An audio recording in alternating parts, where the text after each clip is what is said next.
I had a team briefing this morning, got everybody in, explained what the changes were we have to make and why.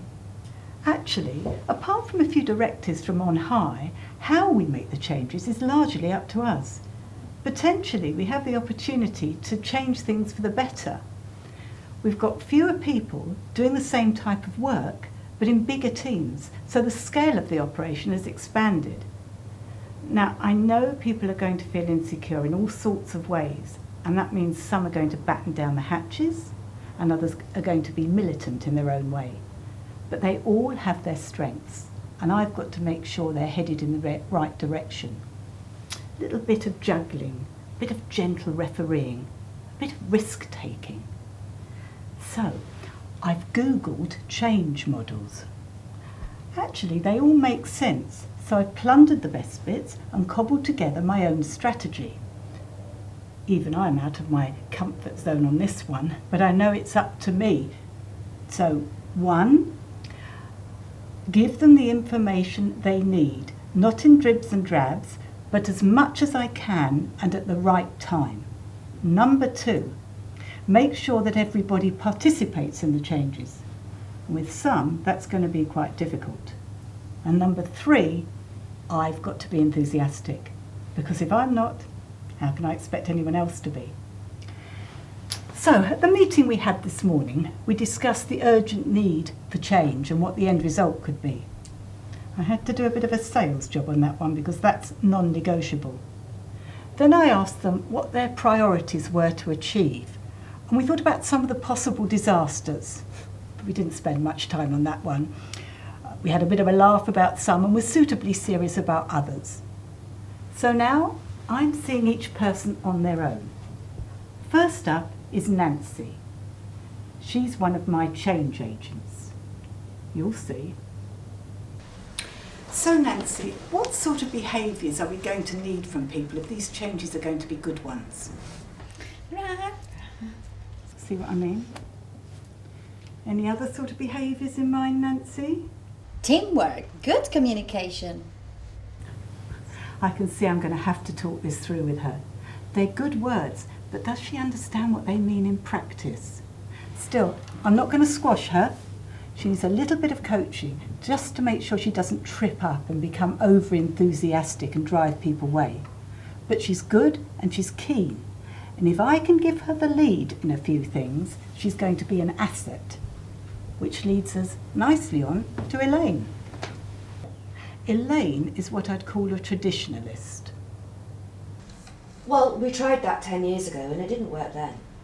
Actually, she could even be a resistor, which is more active than a traditionalist. Either way, she sees change as a threat.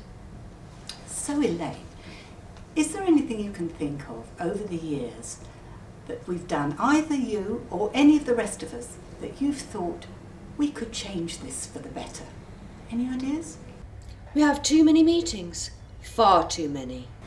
Now that's an interesting one. Too many meetings, or not the right people, or too long? Oh, I don't know about that. I'll have to think about it. Why don't you make a list of meetings? Who's invited and what for? Canvass everybody, listen to their views, make a note of what they've said, and come back to me with your findings.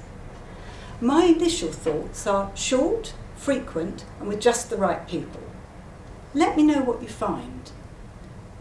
We could possibly pilot a new approach, try it out and review it in a few months. Can you come back to me quite quickly, say by Friday? Whatever she comes back with, I'll implement, as long as she's consulted everybody, because a quick win for her could get her started in the change group. Now Katie, she's a bystander. She's not threatened by change, but she's no change agent either. She's going to wait to make up her mind. So Katie, what are the difficulties that you see ahead? Well, there's a big danger of us throwing the baby out with the bathwater. You know, change something and then end up throwing out the good stuff that actually works. Plus, not everyone's willing to change. There are some people around here who won't get stuck in, until they're sure it's going to work.